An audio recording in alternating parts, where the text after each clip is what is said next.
this vitamin D thing has been an epidemic now. It's really turned tides. I used to say 1 of 3 folks were vitamin D deficient. Now the statistic's 50%.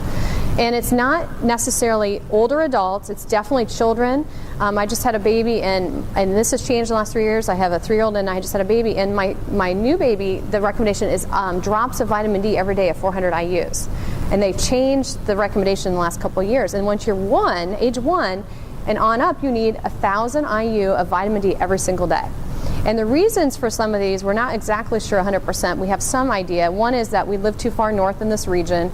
We don't make vitamin D all year round. So from September to March, the sun's too far away from us to really penetrate our skin and make the vitamin D that's necessary. And if we wear clothes, we're not having our arms and legs exposed. In the wintertime, that doesn't help either. And in the summer months, you have to have arms and legs exposed 3 times a week for 15 minutes with no sunscreen to make vitamin D. The pollution in our air can disfragment the rays so that they don't penetrate our skin either to make enough D. The darker our skin tone, the more melanin in our skin, the less vitamin D we can actually make as well. It protects our skin. You can't make vitamin D through a window or a windshield or anything like that in your car. It has to be direct relationship there. Also, fat cell receptors are storing the vitamin D, so if people have a lot more fat cells, we're seeing that they're needing more vitamin D to keep their levels normal. And then who knows what else in our environment, what else is happening that this has been such an epidemic and it's been changing. And you might say, well, milk is fortified, right? Because that did correct the epidemic way back when with vitamin D deficiency. But the issue now is we'd have to drink about 20 glasses of milk a day to get that 1,000 IU of vitamin D. And there's a little bit in egg yolk, but not enough to keep up with what we need on a daily basis. So I brought my little example. This is what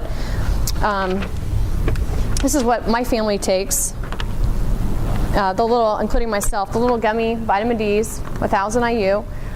If you are deficient, though, you'll want to check with your doctor and find out what's going to be the sustainable level you need to be on. This is the minimum requirement. This is not, somebody's had a deficiency that's pretty severe and they put you on the 10,000 for 12 weeks or so. It's 1 pill a week to get the levels up. Some people respond in that 12 weeks and their vitamin D becomes normal, which is above 32.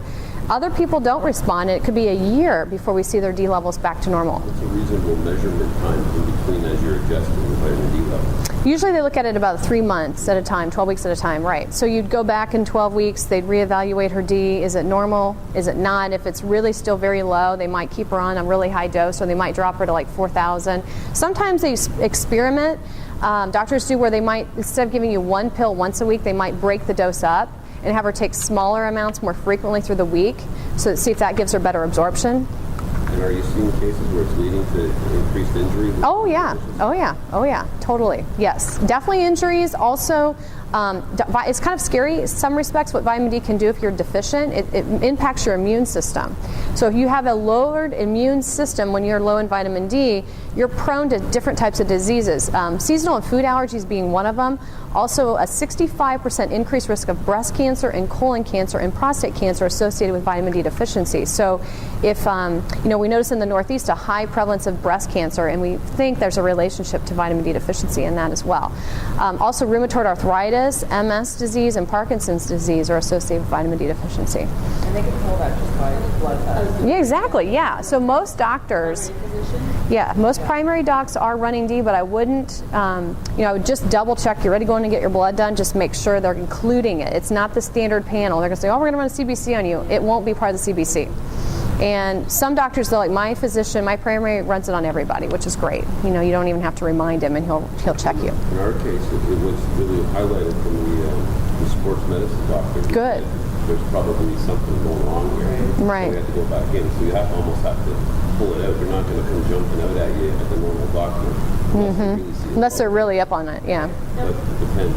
Vitamin D is not water soluble. Right, it's fat soluble. Okay, so how is it used in the body, and how do you, I guess, is it just a matter of getting tested and finding out what your body, getting tested and then getting tested 4 months or 6 months later to find out what your body used in that period of time? Only if you're low. If you're not low and you go and it's normal, in the normal range, which is 32 to 100, by the way, and 55 is optimal vitamin D. Because I saw a patient who was 34.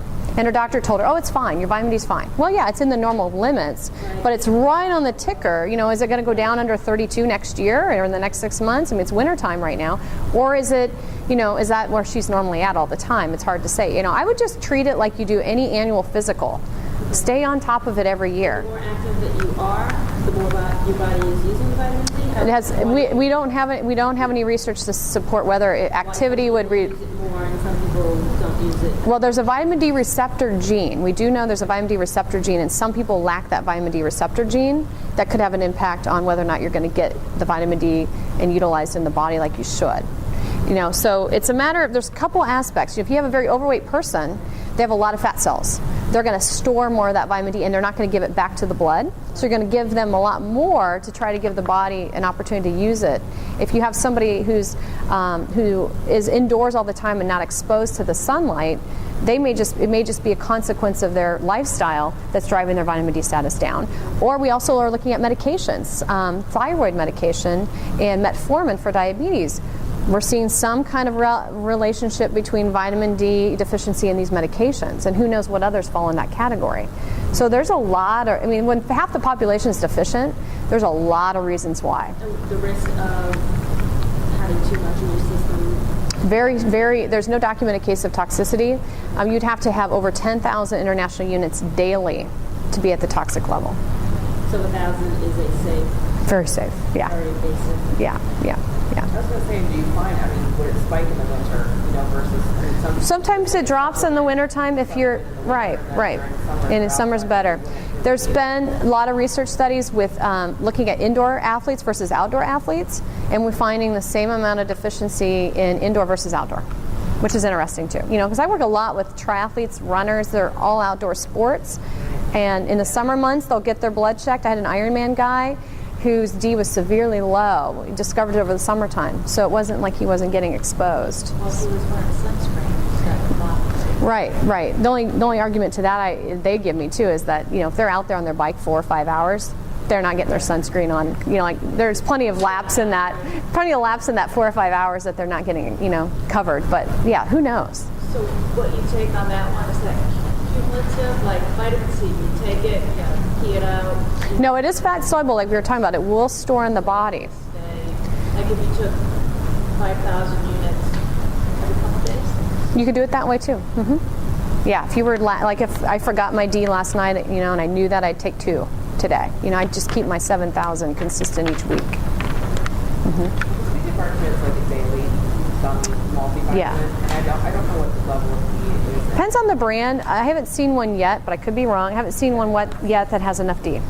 So you can always find it. So like my son has it, he's so cute in the morning. He has his gummy D, he has his gummy multi, and he has his gummy fish oil.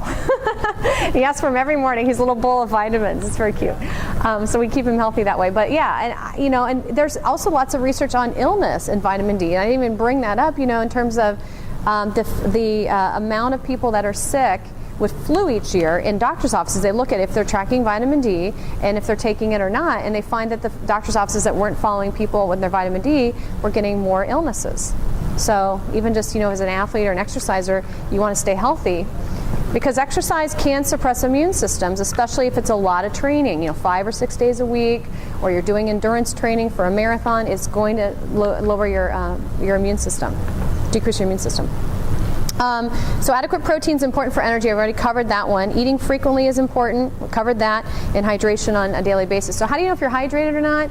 You know, if you get a headache above the eyes, you know you're dehydrated. If you're not going to the bathroom frequently, if your urine is dark in color, like apple juice, you're dehydrated. These are symptoms. You might get muscle cramping. That could be another indicator, but sometimes muscle cramping can be electrolyte